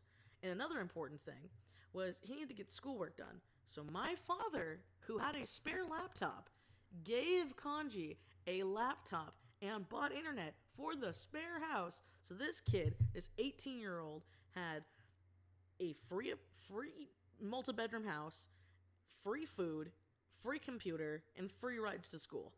These are a lot of really good things, and clothes if he needed clothes. These were a lot for pretty much strangers to give a person, And he seemed very grateful at first. He didn't have to even do anything. He didn't have to take care of my grandmother. He didn't have to clean. He didn't have to do shit. One really important thing, though, and this is when I realized that when the economy started doing really bad, my mom had told Kanji, listen, you cannot have pets. At the time, we didn't have pets. So Kanji wasn't allowed to have pets. You wouldn't think that's a big deal, but that's gonna, again, like I said with those other things, those are gonna come back later. Yes, they are. And this is gonna be a very long video, so hope you guys are buckled in. So I remember specifically there was one instance where Kanji blew up on us. And this was the first time we'd ever witnessed Kanji blow up on somebody. Cody and I had rented the Silent Hill movie. Neither of us had ever watched it before. We were watching it in my parents', and the chinchillas are going. My parents had this game media room where we would watch our stuff. And so in that room, we'd put the DVD in. We had told Kanji when we were going to watch it, and Kanji didn't come down, didn't come over to the next door house. So we were like, oh, whatever, he's asleep or on the computer or doing whatever, didn't matter. So we watch the movie, everything's fine, we like it, and then right when the movie ends, Kanji comes in and is like, okay, I'm ready to watch the movie, and we're like, oh, we already watched it. And I remember Cody was getting ready to go home because he still had school, and Kanji, like, blew up and started screaming at us about how, like, we were really ungrateful that, like, that we knew he wanted to watch the movie with us, and all this other, like, really, it was really weird. It was really out there, and I had never in my life witnessed someone blow up like this over something as minute as a movie, let alone a movie we rented. And Kanji had his own laptop that my parents gave him that played DVDs. And so I was like, well, here, Kanji, the DVD's not due till, like, a week. You want to borrow it and watch it tonight? And he just fucking snapped, and he was screaming at us, and then he just walked over to his house, and that was the last of it. And then I remember that night, he slept in. And so my parents had taken me to school, and they had taken my brothers to school, and then I see Kanji the next day around lunchtime, because we all had the same lunch, and, you know, me and Cody are sharing a lunch. Cody was very sweet. He used to buy me lunches back then, and Kanji comes up in front of all of our friends and starts, like, yelling at us about, mostly me, about how, like, it was really inconsiderate that my parents didn't wake his ass up and that they didn't take him to school. And I was like, Kanji, my parents work from home. They have very busy lives. My mother told you get rides if you wake up with us. And it's always the same time. It was never like, my high school was very like, there was never like, you go in late, you go in early. It was always same time every day. Even on like, we obviously didn't go on holidays, but like half days were never like, we get to like go into school later. It was always around 6 a.m, every time. And the school wasn't that far away from my house either. Like, again, as an adult, I think back, because I remember it was exactly 15 minutes on the freeway from my old house, my high school. Because I would remember, I would be able to count, I would be able to listen to around 3 songs on average, sometimes 4 depending on it, you know, even with traffic and stuff. So it wasn't even, yes, there was no way you could walk there unless you wanted to, like, walk for about an hour because it was on the freeway, but you could easily get a ride. And so that's what Kanji had done. But instead of Kanji calling one of his other friends, one of his older friends, because he had a lot of friends, I remember he called Cody's parents. And Cody's parents came to my parents' house to pick up Kanji to take him to school, because they were also very important about education. And I remember thinking it was weird. I remember I was such like a bad person back then, and by that, like, I could not handle people screaming at me, so I started crying. Cody got in a big fight with him. It was this whole ordeal. And again, future Michi, adult Michi's like red flag, red flag, red flag, red flag, but little naive, no self-confidence Michi was like, no, I don't have a lot of friends, and it's okay, he's just going through a hard time, his parents don't love him, and blah, blah, blah, blah. Like, I was trying to rationalize why he was being such a dick, and it only gets worse from here. Trust me, it don't get better, it gets just worse. So these things started happening more and more. He was sleeping in. He would bitch at my parents for not taking him to school. It was no. And what had happened was, so we also started noticing that things were missing in the house. They were never anything big, but it would be something like, my mom is actually very, very controlling about food. My mom, it's where I get myself from. My mom would do things where like she would buy specific food for like her, and she'd be like, okay, this is my food, please don't touch it, you know, I'll get you guys something else at the store. Well, her food started missing, and it was never food Kanji liked. I remember this because it was like my mom was at the time especially, she was a real health nut to like a crazy degree, and not like keto diet health. Like I remember my mother wouldn't buy anything with cholesterol in it, like anything. It was a very hard time in my house, and so you know, she had some really weird food that tasted disgusting in my opinion. And my mom even agreed that it tasted disgusting now. But like it would go missing and it was never us eating it. And it would be things like that. Or it would be like, I remember my DS was missing one day and then it was back in my room. And it was still like a lot of weird little things just kind of missing and then coming back. And didn't, again, little high school me didn't think anything of it. And I tried to like see the good in people. So I was like, can't be Kanji. No, he's living here rent-free. We're taking care of him. So Kanji eventually dropped out of school. And he blamed my parents for it. But he dropped out of school. And he was still living there rent-free. And I remember my parents were like, because when he was going to school, they weren't hard on him finding a job or anything. But my parents were like, okay, you're 18. You dropped out of high school. You need to start looking for a job. And my parents offered to help him because my parents worked from home. So my parents would help him get job applications and try to apply to places. And they weren't like asshole forceful about it. I have another story of another person I could totally do a story time of. That was just a whole nother roommate horror story that was from my friend's instance, which is like almost as bad as the stuff that's happened here. Because, oh, we're not done. We're still not done, guys. We're not. So anyway, but I remember Kanji would always like have me go over to fair quote his house, and he would always bitch about my parents. And I was being manipulated and I didn't realize it at the time because he was my friend. I was a dumb high schooler. I had really low self-esteem. And my parents, in my little high school Michi mind, didn't get him. Didn't get Kanji. Didn't get what he was going through. And again, as an adult, now I'm sitting here like, I was such a fucking idiot. Like, of course they understood what was going through. They were seeing through the bullshit that I wasn't because I was a very naive, little, innocent, trusting person.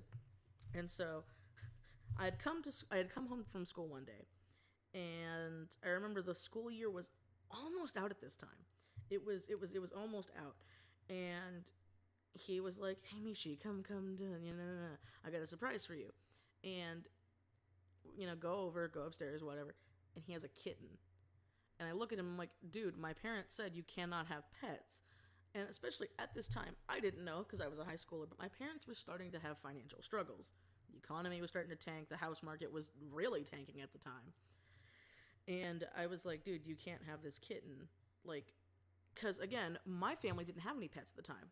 So we were like, how are you supposed to get stuff for the cat? We don't have any cat food. We don't have any cat stuff. So there was no way for him to be smart and to like sneak stuff over to take care of a cat. And he's like, no, it's fine. I'm teaching it how to go to the bathroom in the like toilet, or it's not the toilet. It was like, go to the bathroom in the bathtub. And I'm like, the master bathroom upstairs has carpet. There is no like tile. The only tile's in the, there's not even, it's a really stupid design of the house, but there wasn't even tile in the shower section. It was like all carpet, and the only tile was by the toilet. And I'm like, so you're letting it go on the carpet? He's like, no, I have newspapers down. And I'm like, what are you feeding the kitten? Because we don't have cat food, we don't have kitten food, we don't have anything. And he's like, oh, I'm feeding it cans of tuna that I'm sneaking over from your house. And I'm like, you can't just feed a kitten cans of tuna.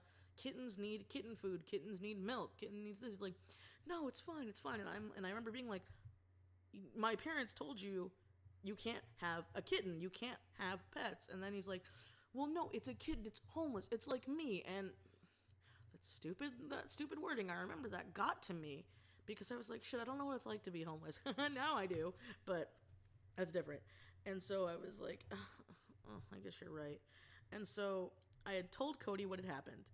And I had told him about the kitten thing. And Cody came over and he was trying to talk to him and convince Kanji that he's like, hey man, you can't keep this cat. The porters are being super nice to you living here. You can't do this shit. You can't do this shit. You're 18. You dropped out of high school. You're not looking for a job. Like, even though my parents were like helping and trying to he wasn't looking. He's like, you cannot do this shit. And Kanji was trying to get to Cody, and he eventually got to Cody, and needless to say, not too long after that, because I was an idiot. Now, see, what I should have done was right after that instance with Cody, I should have gone over to my parents and told them about the kitten. I didn't because I was an idiot, and I felt terrible for this guy who was my friend, and I didn't realize it was going to be this whole thing. You know, and I thought, well, my parents like pets. I used to have pets. It'll be fine. So, it was not fine. My parents, terrible fight about this. Kanji said terrible things to my mother, about my mother, to her face. My father was screaming at him. It was terrible. I was breaking down crying. My brothers were really upset because they were really young at the time. And all I could remember was, like, I brought this into our house. And again, I sit back and I think of this, and I'm just... Shows why you can't make good decisions as a teenager. You can fight me on this, because again, looking back on it now that I'm almost 26, you know, it's almost been 10 years since that incident, and I'm just like, such an idiot. Because at the time, I didn't know who to believe. I really didn't. Honest to God. I was like, I don't know whose side I should be on. If I should be on my parents, if I should be on Kanji's. Now, I should have been on my parents from day one. So, Kanji got rid of the cat, and then whenever we had any kind of like friend gathering things, everything, Kanji would openly belittle my parents. He would shit on them. He would talk all this terrible stuff. He would say really racist comments about them being Jewish, and it really upset me. But at the time, I didn't have a backbone. I didn't have a spine, and I just kind of let it happen because I was also going through a lot of my own stuff. Cody was seeing how it was upsetting me, and the economy was only getting worse. And so, what had happened was, my parents didn't tell us how bad the money issues had gotten, but I remember we had come home from one friend hanging out gathering thing where Kanji the whole time fucking talked about how heartless my parents were, and I was just an idiot, and I just kind of let him do all that stuff. And we go back to my parents' house, and my parents like sat all of us down. It was me, my brothers, and Kanji, and was like, hey, we are thinking about selling your grandma's house. And it was a big thing for us because we were like, wait, grandma has a lot of issues. Where is she going to go? Is she going to go to a home? My parents were like, no, she's going to live here. You know, we're going to sell the house in about 6 months. Kanji, you're going to have to find another place to live for another 6 months. And, you know, Kanji, again, didn't say anything. He fucking just got up and left and slammed the door in my parents' face and went up to his house and locked all the doors. He locked my grandmother in the house. You know, my parents had to like go in there, and he tried blocking the doors. It was this whole terrible, terrible ordeal. And he brought up everything else, and then it was almost summer now. And things had been getting worse, and it had been so toxic. And my parents were, you know, I remember my mom would like, you know, be like, you know, we brought him here because you told us about it. No. And I felt like shit. I was so depressed, and I was going through a lot of other stuff that year, and it wasn't good. It wasn't good. So this was almost the nail in the coffin, but it was getting there. It was getting there for me. You know, we knew Kanji was moving out because my parents had to sell the house and all this other stuff, and Kanji wasn't looking for a place to stay. He just wasn't. Now, it was the summer, and I remember it was for Cody's and mine's, I believe, our 1 year, maybe 2 year. They kind of all blend together. We've been together so long. But for our 1 year, or whatever, our anniversary, we asked my parents in advance if we could have 4-day passes to go to Anime Expo. This would be our birthday / engagement. We weren't engaged yet. Our birthday / anniversary gift.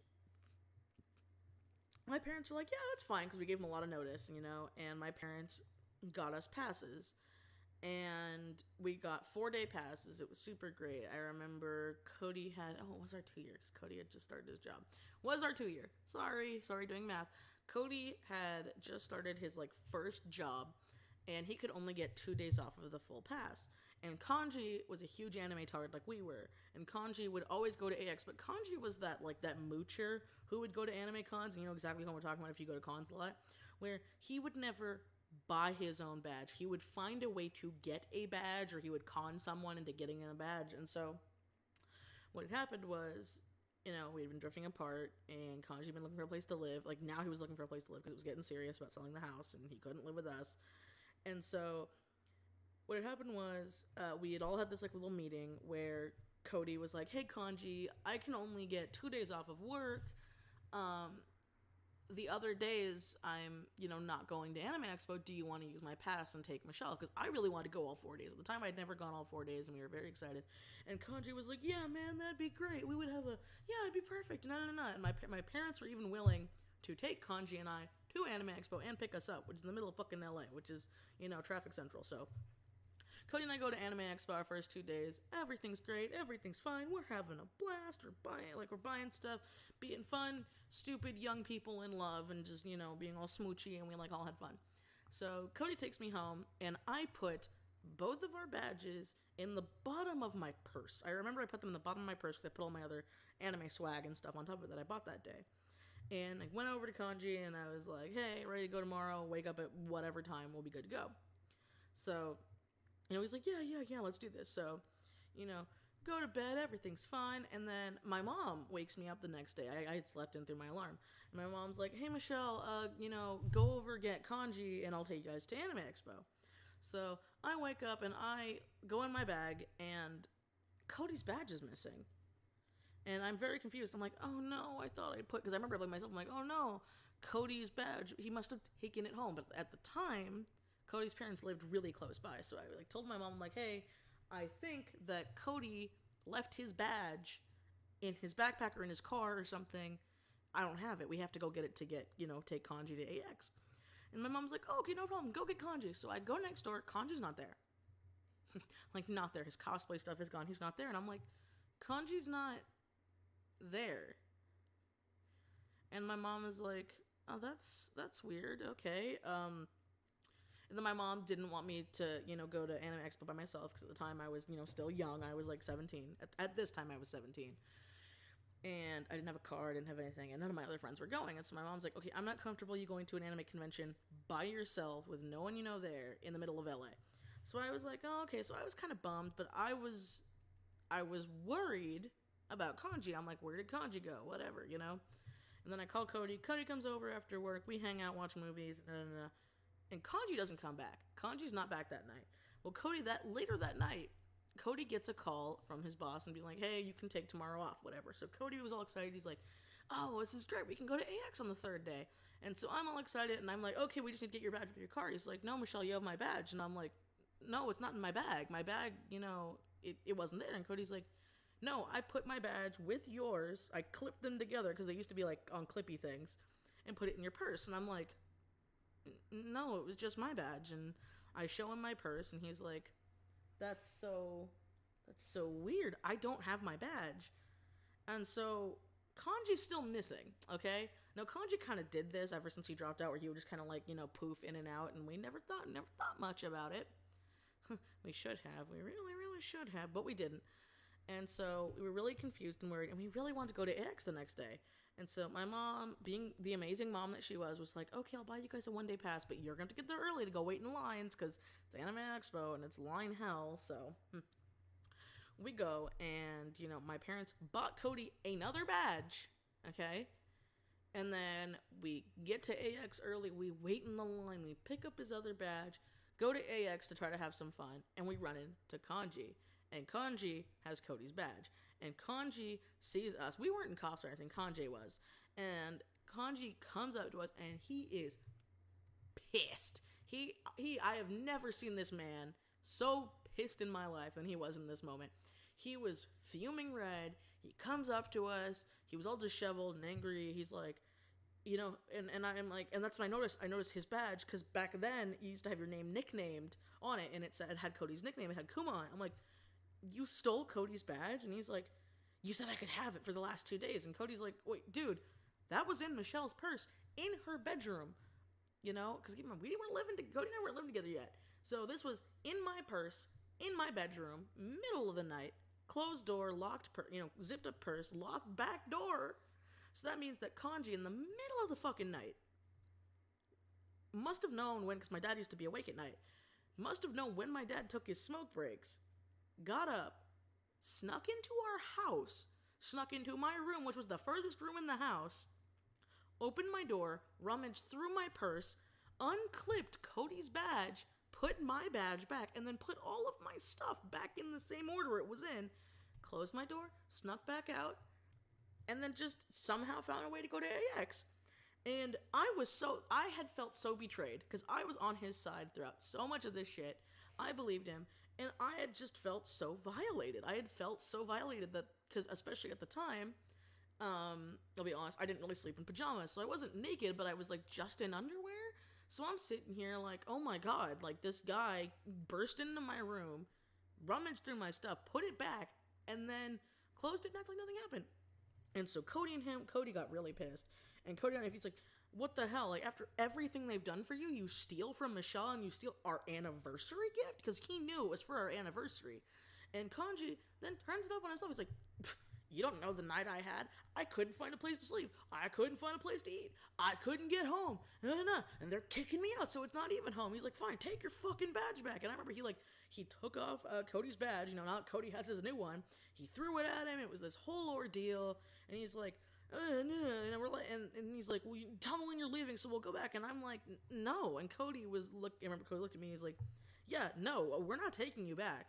You can find your own way back. And her parents are knowing about this. And he's like, fine. They're all heartless, fucking Jewish, scummy people anyway. All they care about is money and selfishness and all this stuff. It's like, all they care about is money. And then I'm like, yes, you're right. My parents do care about money because my parents are taking care of my family, my mother's family, and your ass. And I remember that was the first time I had, like, grown a spine. And I just had it. I had it with this fucking person who I trusted, who I just wanted to help, who my parents just wanted to help, to just take all of it and just shit on it, to steal from me, to steal from my parents, to be spiteful, to be an asshole, and just all this terrible, terrible shit. And the icing on the cake was when my parents sold the house and he had found a new place to live. My parents helped him move his shit into that next house. Now, I said at the beginning of this whole thing that these weren't the nails in the coffin. I'm going to tell you what the nail in the coffin was, okay? This is a very fast one in this long story time of my asshole roommate, because he wasn't living with me at the time. Kanji wasn't living with me ever again. It was about a year later. Kanji had gotten his GED from this other nice family that he had scammed. Because I realized now he had scammed them just like he had scammed my parents. And they were very nice people. They paid for everything for him. Again, so he didn't have to work. We were invited to his party, and we hadn't seen him since my parents had helped him move. That was like the last time I had seen him. I know Cody had seen him every now and then doing guy stuff, but that was about it. And he had told us, because at the time we liked we liked exploring abandoned places. And he had told us about this abandoned place that he had found, that he was super excited about, like, showing us, and it was so great because it had power and air conditioning and a working fridge and all this stuff. And I remember being the person I was, and you gotta remember at this time, Kanji was probably 19 now at this point, 19, almost 20. I was still in high school. It was my senior year. And, you know, we go over, we're just glad that he got his GED. We're glad he kind of got his life together. So we thought, you know, and he wants to show us this abandoned house. And so he takes us to this neighborhood. He directs us to it because he doesn't give us the address. And it's a populated neighborhood. It's not an abandoned neighborhood. You can tell the difference between an abandoned neighborhood and a popular neighborhood. And I'm getting really bad vibes, and Cody's getting really bad vibes. And then we see a for sale sign in front of this house. And he's like, there's the house. And I'm like, dude, that's not an abandoned house. It's a house for sale. As a kid who comes from parents who do real estate, that's a crime. And he's like, no, it's not. No one's using it. No, I don't see any realtor, whatever. The sign's been there for months. And we're like, it doesn't matter, dude. And so he's like, fine, you don't want to explore it? And we're like, no. And so we got over on the side of the road, and we let him out of the car. And I remember just shaking my head and being like, wow, I thought he had changed, and Kanji just didn't change. And so, right as we had let Kanji out, talk about karmic justice, right? A police car drives by, just doing like a normal patrol, as Kanji jumps over the fence into this house. Cody and I see the police car. police car sees us, turns his lights on, and I get very scared. Because I'm like, oh my god, what's happening? Because especially at the time, I was very anxious. And so Cody's like, listen, I've dealt with cops. We didn't do anything wrong. We just need to stay here. Don't move. Call your parents, tell them what's going on. So I called my parents, told them what's going on. I told them everything. My parents were so upset. Because, again, Kanji was involved, and it was just all this other terrible stuff. And so, we're like, oh, it won't be that big deal. The cops will get him. He'll explain that he was being a fucking idiot, and that was the day. Well, the cop comes over to us and tells us what happened, and we told him what we had happened and what had happened. And he's like, okay, and then he gets a call on his walkie, and we couldn't hear it. He comes back, and the cop looks pissed. He's like, well, your friend just tried to run from the police. So they called more cop cars in, because he's now running around this, area, and we're just like, oh my god, Kanji, what the fuck? Why are you running from the police?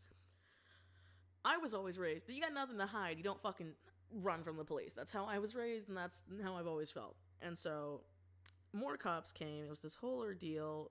I was crying because I was an emotional mess. I had no idea what was going on. And then a little while later, we see them take Kanji away in handcuffs.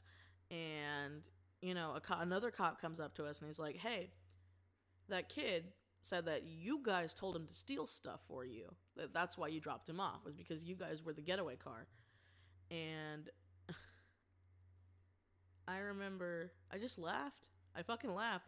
I laughed because that was it. That was the last thing to make me literally not care about anyone anymore. I started laughing, and Cody was so pissed. Cody's like, no, this is what happened. And the cop looked at both of our IDs, because I didn't even have an ID. I had a school ID at the time. Cody had a driver's license. And he's like, the only thing that's saving you two from right now, from going in a cop car, is the fact that you're both minors. Go home. You're going to get a call from the court in a couple days. We went home, and I kept laughing. I'm like, he tried to get us arrested. Because of his own dumbass fault.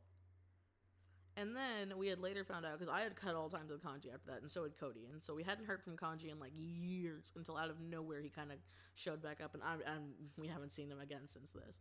Because Cody asked him years later, he's like, why did you tell the cops that we told you to steal for you?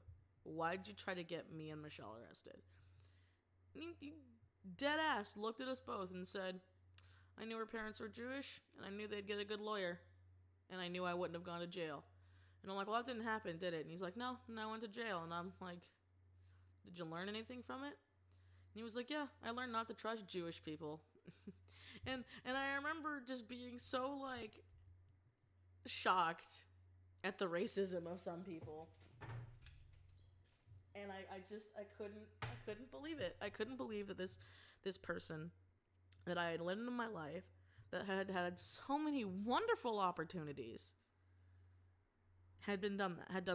And then and then the little cherry on top of everything for this story, I found out recently. I found out about this year. Kanji's parents never kicked him out. He didn't. He lied to my family, to Cody, to me, because he thought he'd have an easier life living with us than living with his family. So he made up everything from the beginning, because he just wanted an easy out. He wanted an easy life. And from last I've heard, Kanji is still scamming people and still being a piece of shit person. And I don't care. I don't care anymore. But that was realistically my first real dose, real slap in the face of people who I trusted and I tried to help stab me in the back. And that's my terrible roommate story. Hopefully the audio wasn't too echoey. We're still moving in, so we don't have a lot of stuff. So my room is very, very sparse right now. And the jingling of the cats and the pets. But I'm excited to be moved out. I hope you guys enjoyed this story time. And like the last one, if you want to hear about my friend's psycho roommate, because my friend had not to the same extent as ours, but it was still pretty bad. I really like listening and making these, because they're they're kind of fun to reminisce and then just again think back to be like, wow, I thought this, and looking back now, I was an idiot. No. So, all right, I'm gonna leave it here. I've rambled enough, and as always, guys, I will see you next time. Bye.